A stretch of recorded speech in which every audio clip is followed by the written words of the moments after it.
እግዚአብሔር አንተን ስመታ አይቻለሁ፣ ሲያዋርድ አይቻለሁ። ሰሞንኛ ሁኔታ ተነስተው የሚነገሩ ትንቢቶች ናቸው መሳቂያ ያደረጉን ያሉት።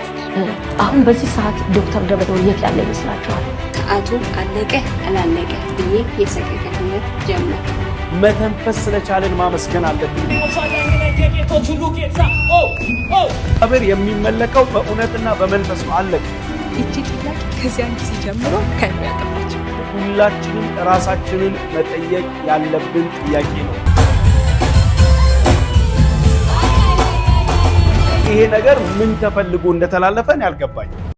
አሁን ምልክት ይሆንልህ ዘንድ ደብረጽዮን ጋር ይህ ቪዲዮ እንዲደርስ አድርጉ። ቀኝ እግር ያቃጥላል፣ ሁለት አይኖችን ያማሃል፣ ሰውነት ላይ ደግሞ ግፊት በሽታ አለብህ። ይሄ ላንተ ምልክት ነው፣ እግዚአብሔር የተናገረብኝ ነው። አንተ የራስን ልጆችን ከልለ አስቀምጠ የሰውን ትንሽ የሆነ ትምህርት የሚማር እና ተስፋ ያደረገችውን ይሄን ልጅ እየወሰድክ ታሳርዳለህ፣ ታስገድላለህ።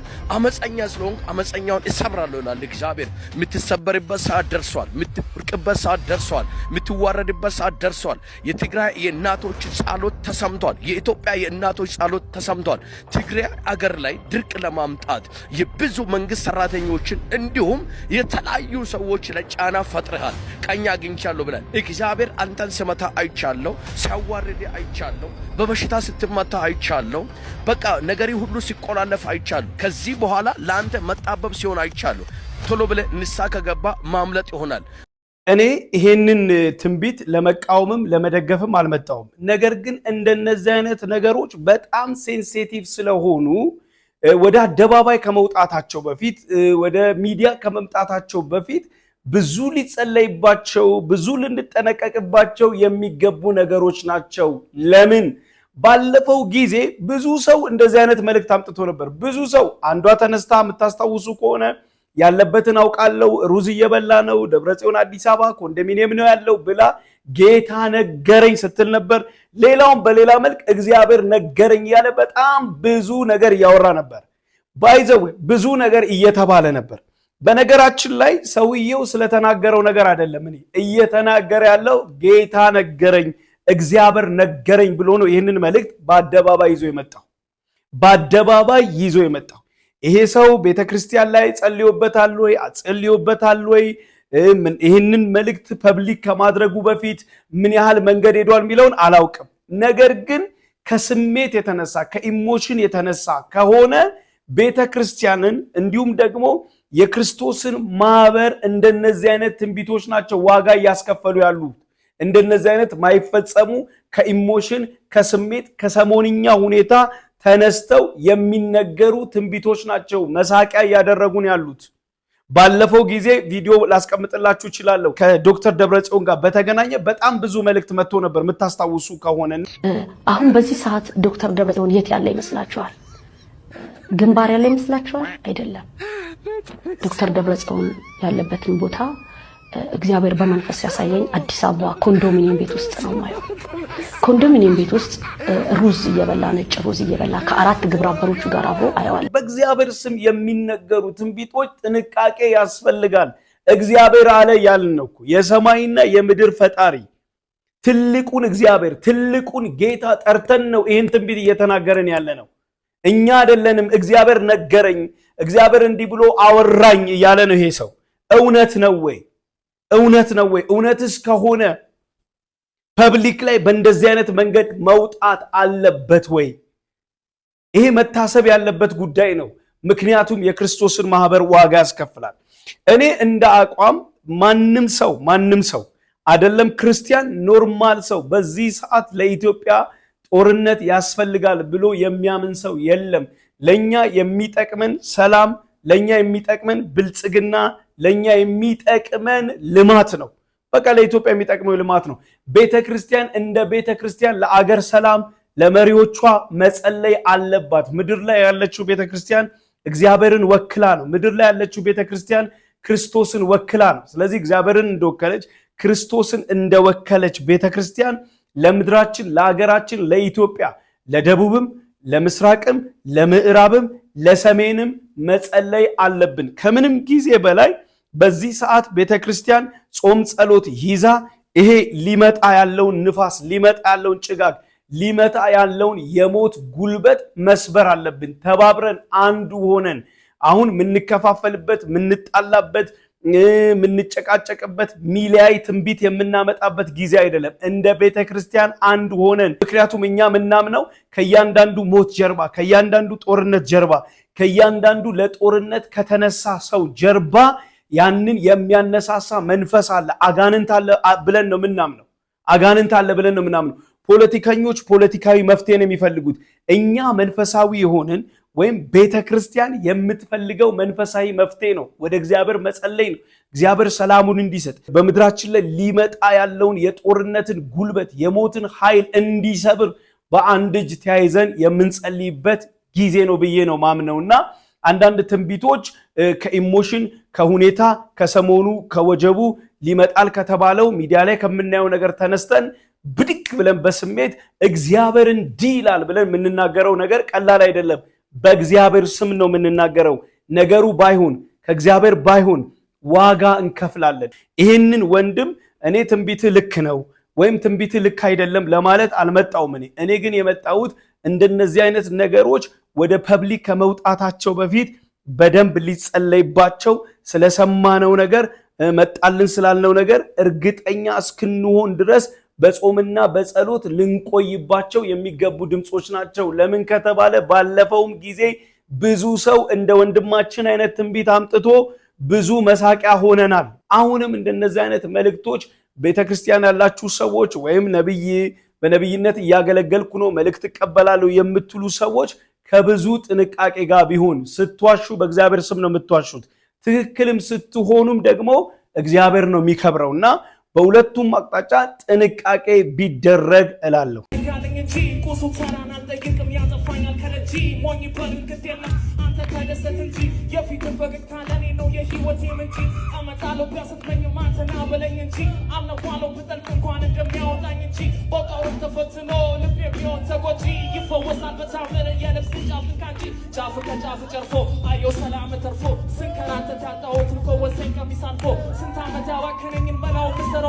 ይሄ ብቻ ቪዲዮ ሳይሆን ሰሞኑን ከዚህ ጋር ተያይዞ ሌላም አንድ ቪዲዮ አሁን አሳያችሁና አንድ ላይ ጠቅልለን ሐሳብ እሰጥበታለሁ በጣም መነጋገሪያ የሆኑ ቪዲዮዎች ናቸው እስቲ ሁለተኛው ቪዲዮ እንየው ጌታ ባተገሬ ቃሉ በልቤ ነው የምሰብከው ጌታ የተሰቀለውን ነው ኢየሱስ ጌታ ነው እመሰክራለሁ ከብታን ያስነሳው በልቤ አምኛለሁ ስለዚህ ብኛለሁ ጌታን አከብራለሁ የጸደቅኩት በልቤ እምነት ነው የዳንኩትም ባፌ መስክሬ ነው መጽሐፍ እንደሚለው ሰማው ከሚለው ጋር ተስማማው ኢየሱስ ውስጤ ነው ሞገሱ ፈሰሰ በላይ በጠላቶች ላይ ተከፈተ አፌ ሰላም ፍቅር ረፍት አገኘሽ ሕይወቴ ስለዚህ ዘምራለሁ እንዲህ ባለቅኔ አንተ ከማው የሰላም አምላክ የፍቅር አምላክ ረፍት ሆነልን ጌታ በእነዚህ ቪዲዮዎች ላይ ሰሞኑን በወንጌላውያን አብያተ ክርስቲያናት ውስጥ ያለንም ከዛም ውጭ ያሉ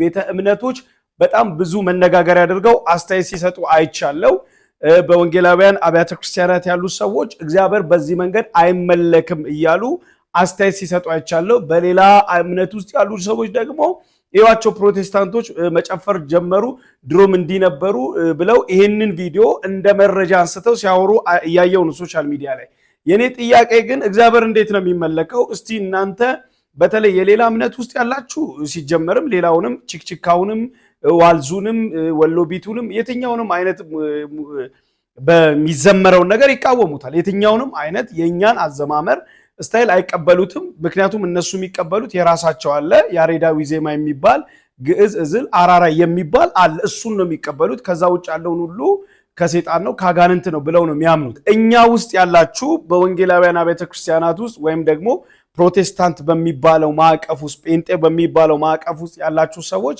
ይሄንን አጥብቃችሁ ስትቃወሙ የነበራችሁ ሰዎች አላችሁ ምንድነው ኃጢያታቸው ይዘውት የመጡት የሙዚቃ ስልት ነው ኃጢያቱ ወይስ የተጠቀሙበት ወርድ ነው ወይስ ኃጢያቱ እግዚአብሔር እንዴት ነው የሚመለከው መጽሐፍ ቅዱስ እኮ የሚያስተምረን እግዚአብሔር የሚመለከው በእውነትና በመንፈስ ነው አለቀ እግዚአብሔር የሚመለከው አንዳንድ ሰው እግዚአብሔር የሚቀበለው በቃስሎ ዋሽንት ያለበት ይሄ የሚያስለቅስ እንጉርጉሮ ብቻ እግዚአብሔርን ደስ የሚያሰኘው ይመስለዋል በቃ እግዚአብሔር እኮ ይላችሁ የኢትዮጵያውያን ብቻ አምላክ አይደለም የብራዚሉም የላቲኑም የጥቁር አሜሪካውም የሁሉም ነው እኮ። እኛ የሙዚቃ ባህል ወሎ ቢት የምንለው እንዳለን አንቾዬ የምንለው ትዝታ የምንለው እንዳለን ሁሉ ሌላ ሀገሮች ደግሞ የራሳቸው የሆነ የሙዚቃ ስልት አላቸው። እግዚአብሔር በእነሱም ይመለካል በእኛም ይመለካል። የኛ የሆነው ብቻ ነው ወይ ትክክል? እነዚህ ሰዎች ኢትዮጵያ ውስጥ ባለው የሙዚቃ ስልት ተጠቅመው ቢሆን ኖሮ ኃጢአት አይነበረም ነው የምንለው። ኃጢአት የሆነው ራፕ ስለሆነ ነው ወይ? እነዚህ እኮ እየተጠቀሙ ያሉት ቃሉን ወርዱን እስቲ እዩት እያሉ ያሉት በልቤ አምኜ ባፌ መስክሬ ነው የዳንኩት እያለ ነው። ይሄ ነገር በዜማ ሲሆን ትክክል ወይ በትዝታ ሲሆን ትክክል፣ በችክችካ ሲሆን ትክክል፣ በወሎ ቢት ሲሆን ትክክል ይሆንና ራፕ ሲሆን ምኑ ነው ስህተት? ምኑ ነው ስህተት? አዎ ሌላውን ሊያሰናክል ይችላል ያላደገ ሰው ስላለ ምናምን ልንል እንችላለን። ግን እንደ ኃጢአት መቀጥቀጥ የለበትም። እንደ ኃጢአት እንደ ሮንግ ነገር እንደ ባዕድ ነገር መቀጥቀጥ የለበትም። ድሮ እኮ ቸርች ውስጥ መዝሙር ሲቀጣጠል መዝሙር ተቀጣጥሎ ሲመለክ ከአንድ መዝሙር ወደ እንደ ስህተት ተቆጥሮ ነበር። እንደ ትልቅ ስህተት ተቆጥሮ ነበር። ምክንያቱም የተለመደው አንድ መዝሙር ተዘምሮ ይወረዳል እንጂ መዝሙር አይቀጣጠልም። በቃ መዝሙር እየተቀጣጠለ ረጅም ሰዓት ማምለክ አልተለመደም። ያ የተጀመረ ሰዓትም ብዙዎች ተቃውመውት ነበር በታሪክ እንደሰማ ነው ብዙዎች።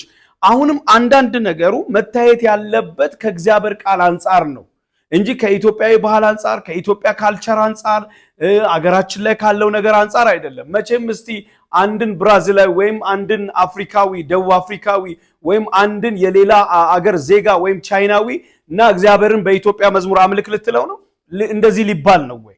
አይደለም። ባይዘዌ ብዙ ኢትዮጵያውያን የሆኑ ትውልደ ኢትዮጵያውያን የሆኑ ነገር ግን ውጭ ሀገር የተወለዱ አሉ እኮ አሉ። በቃ እነሱ የሚከተሉት የሙዚቃ ስታይል አለ። ዋናው ነገር ቃሉ እያደረጉ ያሉት ነገር ከእግዚአብሔር ቃል አንጻር እንዴት ነው ተብሎ ነው መመዘን መታየት ያለበት እንጂ ለምን ራፕ አደረጉ፣ ለምን እጃቸውን እንዲያደረጉ፣ ለምን ትዘላለህ ታዲያ? ለምን ትዘያለሽ? ሐዋርያቶች እየዘለሉ ነበር እንደሚያመልኩት ጴንጤ አረ እንደኛው አይደለ እንዴ? ጣራ እስክንነካ ምን ዘለው? ጣራ እስክንነካ በየመዝሙሩ ምን ዘለው? ጃኬት ምናው ለበለበው እኛ አይደለን እንዴ? እሱ ትክክል ሆኖ እነዚህ ልጆች ራፕ ስላደረጉ ብቻ ወይም ራፕ በሚባለው መንገድ በዛ የሙዚቃ ስልት ይዘው ስለመጡ ብቻ እግዚአብሔርን ቃል ይዘው ስለመጡ ለምን ስህተት ይሆናል? መታየት መዳኘት ያለበት ከእግዚአብሔር ቃል አንጻር እንጂ ከኢትዮጵያዊ ባህል አይደለም። እግዚአብሔር ኢትዮጵያዊ አይደለም። እግዚአብሔር መንፈስ ነው። ነገርን የሚመዝነው በመንፈስ ነው እንጂ እኛ እንዲባልነው ወይም ባሸበሸብነው ወይም ቀጥ ብለን በዘመርነው በዘለልነው ሳይሆን እግዚአብሔር መንፈስን ነው የሚመዝነው። እግዚአብሔር ልብንና ኩላሊትን ነው የሚመረምረው። እግዚአብሔር ከመስዋዕቱ ይልቅ መስዋዕቱ የቀረበበት መንገድ ነው የሚያስደስተው። መጽሐፍ ቅዱስ ሲናገር እኮ አቤል ከቃየል ይልቅ አይደል የሚሻል መስዋዕትን በእምነት አቀረበ። በእምነት ያቀረበው በእምነት ነው። እግዚአብሔር የተቀበለው በእምነት ስላቀረበ ነው። አንዱ ጳውሎስ የነገረን እሱ ነው። ስለ እምነት ገድል ስለ እምነት አባቶች ዕብራውያን ላይ ያወራ አቤል ከቃየል ይልቅ የሚሻል መስዋዕትን በምን አቀረበ? በእምነት። ምክንያቱም ያለ እምነት የሚደረጉ ነገሮች ሁሉ በእግዚአብሔር ፊት ተቀባይነት ስለሌላቸው። ስለዚህ እኔ የነዚህ ልጆች ስህተታቸው ምኑ ጋር እንደሆነ አልታየኝም። ለምን ተቃውሞ እንደበዛባቸው ለምን ዱላ እንደበዛባቸው አልታየኝም። ባይዘዌ ከዚህ ጋር ተያይዞ ሰሞኑንም አንድ የልጆች ኮሪዮግራፊ መድረክ ላይ እያሳዩ ያለውን ቪዲዮ እየተንቀሳቀሰ ብዙዎች አስተያየት እየሰጡበት ነበር። እስቲ እሱን ቪዲዮ እንመልከት።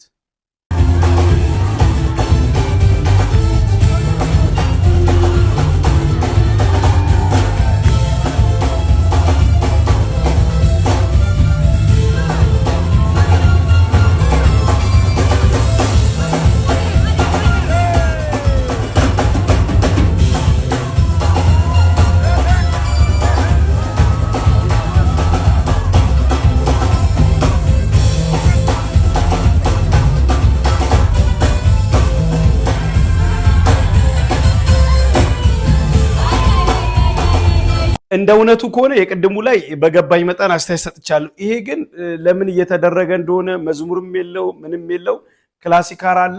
ልጆቹ እየወጡ ይጨፍራሉ። ምን ለማስተላለፍ እንደሆነ እኔ አልገባኝም። አሁን አንዳንዶቻችሁ የቅድሙን ለምን ደገፍክ ያሁኑን ለምንድነው አልገባኝም። ምን ለማስተላለፍ ምንድነው የሚተላለፈው? እስቲ ንገሩ። ልጆቹ ወጥተው እንዲያሉ አንደኛው ወጥታ ደነሰች፣ አንዱ ወጥቶ ደነሰ። ከዛ በዚህ ላይ ምን ተማራችሁ? ምን አይነት መልእክት ተላለፈ? ምናልባት ሙሉ ሶሻል ሚዲያ ላይ ስላልተለቀቀ ሙሉ የሆነ አስተያየት ለመስጠት አንችል ይሆናል። ነገር ግን አሁን ከምናየው ቪዲዮ ተነስተን ስናወራ ይሄ ነገር ምን ተፈልጎ እንደተላለፈን ያልገባኝም። የሆነ ነገር ቢኖረው ቃል ቢኖረው ኪሮግራፊው ከእግዚአብሔር ቃል ጋር ከመዝሙር ጋር ቢሆን ኖሮ መዝሙሩን በምልክት እያስረዱ ነው፣ ቃሉን በምልክት እያስረዱ ነው እንላለን።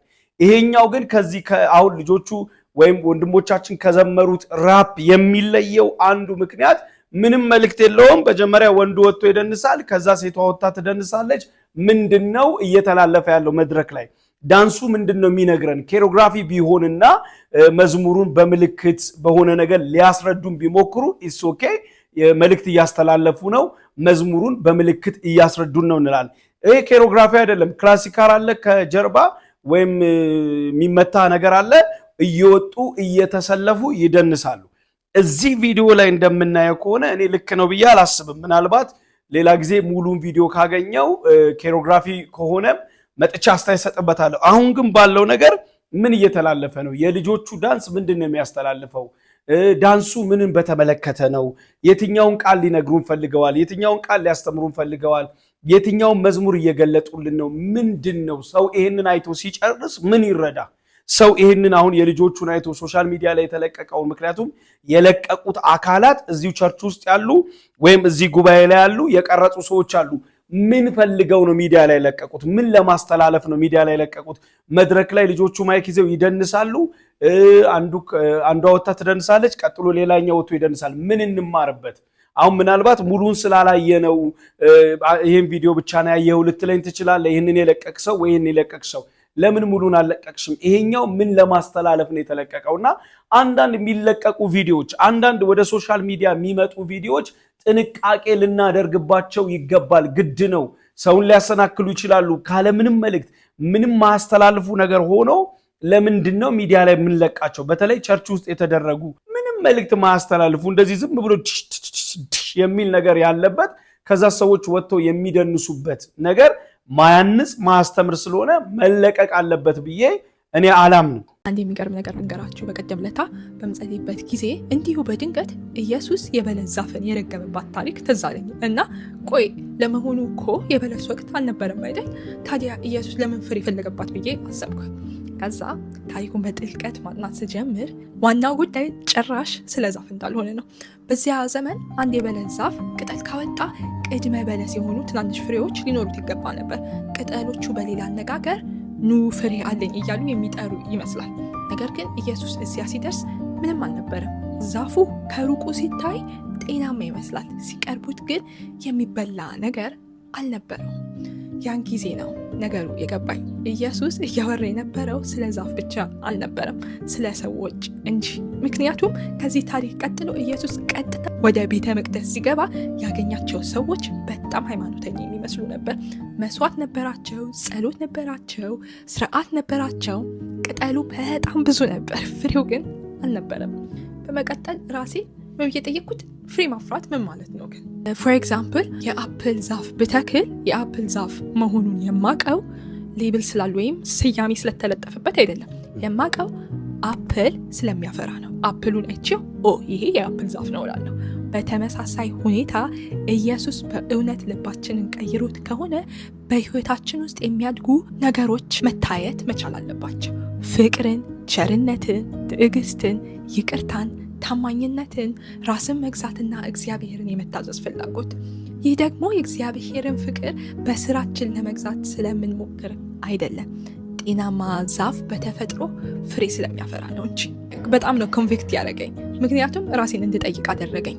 እኔ ዝም ብዬ በቅጠል ብቻ እየደመቅኩ በውጭ ክርስቲያን የምመስል ነኝ ወይስ ህይወቴ በእውነት በኢየሱስ የተቀየረ ሰው የሚያሳየውን ፍሬ እያፈራ ነው? ይቺ ጥያቄ ከዚያን ጊዜ ጀምሮ ከአእምሮዬ አልጠፋችም። ሁላችንም ራሳችንን መጠየቅ ያለብንን ጥያቄ ነው እህታችን ከዚህ የበለስ ዛፍ ጋር እያይዛ ያነሳችው። እንግዲህ ይሄ ታሪክ ኢየሱስ ክርስቶስ በለስ ፈልጎ ሄዶ ሲያጣ ስለረገማት የበለስ ዛፍ አንስታታችን ፈጽሞ ስለ በለስ ሳይሆን ይሄ የሚያወራው ስለ ሰው ነው። ምክንያቱም በለሶች በዛ ዘመን ቅጠል ብቻ መሆን የለባቸው። ምክንያቱም በለሶች ቅጠል እንኳን ቢያፈሩ ቅድመ ፍሬ የሚባል ነገር አለ የሚያፈሩት ነገርና ያንን ስላጣባት ነው የረገማት። ይሄም የኛን ህይወት ይመለከታል። በውጭ ነው ወይ ክርስትናችን? ቅጠል ብቻ ነን ወይ? ያለ ፍሬ ብቻ ነን ወይ? ወይስ ክርስቶስን እየመሰልን ፍሬ እናፈራለን ወይ ነው የእህታችን ጥያቄ። ይሄ ሁላችንም ራሳችንን መጠየቅ ያለብን ጥያቄ ነው። እያደግን ያለነው ወደ ክርስቶስ ነው ወይስ በስመ ክርስትና ነው እየኖርን ያለነው የሚለው ጥያቄ። ምክንያቱም ክርስትና ክርስቶስን መምሰል ነው። ክርስቶስን ወደ መምሰል ማደግ ነው። መጽሐፉ እንደሚል እግዚአብሔርን መምሰል ራስን አስለምድ ስለሚል ክርስትና ራስን እግዚአብሔርን መምሰል ማስለመድ፣ ክርስቶስን ወደ መምሰል ማደግ ነው። ያ ነው ፍሬ ተብሎ የሚጠቀሰው። እንግዲህ እግዚአብሔር ከኛ ፍሬ ይፈልጋል። ፍሬ እንድናፈራ ነው እግዚአብሔር የሾመን። ፍሬ እንድታፈሩ ሾምኳችሁ ነው የሚለው። አባቴ ፍሬ የማያፈራውን ዛፍ ምን ይለዋል? ይቆርጠዋል ብሏል መጽሐፍ ቅዱስ ሲናገር። ስለዚህ ፍሬ የማያፈራ ዛፍ ይቆረጣል፣ ፍሬ የሚያፈራ ደግሞ አብዝቶ እንዲያፈራ ይገረዛል። ስለዚህ ፍሬ አለን ወይ? ህይወታችን በፍሬ ተሞላ ነው ወይ? ወይስ ቅጠል ብቻ ነን ምንም ፍሬ የሌለብን? እግዚአብሔር ወደ ህይወታችን ሲመጣ፣ ክርስቶስ ወደ ህይወታችን ሲመጣ በእኛ ህይወት ፍሬ ያገኝ ይሆን ወይ? ወይስ ክርስቲያን የሚለውን ስም ይዘን ቅጠል ብቻ ነን ወይ ያለች ነውና ሁላችሁም ይህን ቪዲዮ የምትመለከቱ ሰዎች ከእህታችን መረዳት ተነስታችሁ ራሳችሁን እነዚህን ሁለት ጥያቄ መጠየቅ አለባችሁ። ቅጠል ብቻ ነኝ ወይስ በስመ ክርስቲያን ማለት ነው? ፍሬ አለኝ ወይስ እያፈራው ነኝ ወይስ እግዚአብሔርን እየመሰልኩ ነው ወይስ ከትላንት ዛሬ ከዛሬ ነገ የተሻለ ህይወት አለኝ ወይ የሚለውን ከኔ ጭምር ይህን ጥያቄ ጠይቀን ህይወታችንን መመርመር ህይወታችንን መፈተሽ አለብን። መጽሐፍ ቅዱስ የቆመ የሚመስለው እንዳይወድቅ ይጠንቀቅ ስለሚል ክርስትና ጥንቃቄ የሚጠይቅ ህይወት ነው።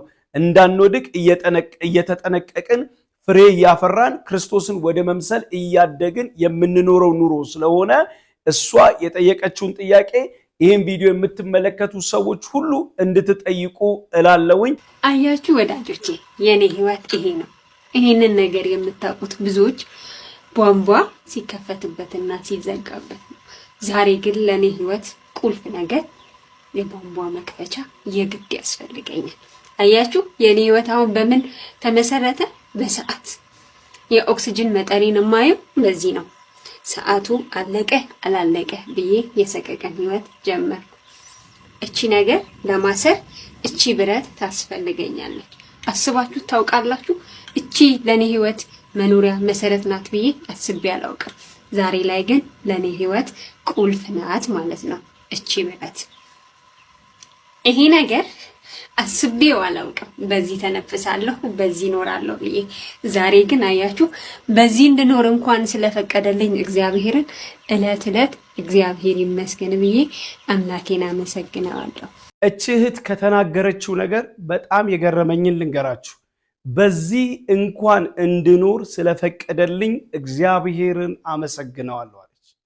የሚገርም ነው። መፍቻ ይዛ የቧንቧ ቆጣሪ ይዛ እኔ በዚህ ነው እየኖርኩ ያለሁት፣ እነዚህ ያስፈልጉኛል፣ መፍቻውና የቧንቧ ቆጣሪ ያስፈልገኛል፣ ያለ እነዚህ መኖር አልችልም፣ አንድ ቀን እንኳን በእነዚህ እኖራለሁ፣ እነዚህ የህይወቴ መሰረቶች ይሆናሉ ብዬ አስቤ አላቅም፣ ግን አሁን እንደዚህ እየኖርኩ ነው፣ ግን በዚህ እንኳን እንድኖር ስለፈቀደልኝ እግዚአብሔርን አመሰግናለሁ አለች። የሚገርም ነው ወገኖች ሆይ፣ እግዚአብሔርን የምናመሰግንበት በቤታችን በህይወታችን በጣም ብዙ ምክንያቶች አሉ። ይህን ቪዲዮ ወደ እናንተ ይዤ መጣሁት ለምንድን ነው? በትልቁም በትንሹም ለምታጉረመርሙ ይሄ ነገር ለምን አልሆነም ያ ነገር ለምን አልሆነም ብላችሁ ካላችሁ ነገር ይልቅ የሌላችሁን ነገር እያያችሁ ለምታጉረመርሙ ሰዎች ናችሁ። እግዚአብሔርን ማመስገን ልመዱ። ከአልጋ ላይ መነሳት ስለቻላችሁ፣ መመገብ ስለቻላችሁ፣ ራሳችሁን ችላችሁ መውጣት መግባት ስለቻላችሁ እግዚአብሔርን አመስግኑ። እግዚአብሔርን ማመስገን ይገባችኋል እንጂ የጎደላችሁን እያያችሁ በማጉረምረም የጎደላችሁን እያያችሁ በብስጭት በለቅሶ መኖር የለባችሁ። ከዚች እህት ምንም ማራለሁ ካላችሁ በምንም አይነት ሁኔታ ውስጥ ሆኖ በምንም በማይመች ሁኔታ ውስጥ ሆኖ እቺት እኛ የምንተነፍሰውን ኦክሲጅን እንግዲህ ቤቷ አስቀምጣ ነው እየወሰደች ያለችው።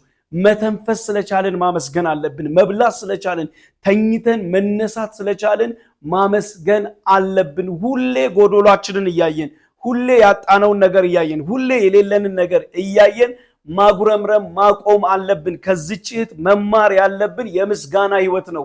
ከሁኔታ በላይ የሆነ ምስጋና፣ አጣነው የለንም ከምንለው በላይ የሆነ ምስጋና። ወገኖቹ የለንም ከምንለው ይልቅ አጣን ከምንለው ይልቅ እግዚአብሔር የሰጠን ይበልጣል። ስለዚህ በምስጋና መኖርን ልመዱ፣ ማመስገንን ልመዱ።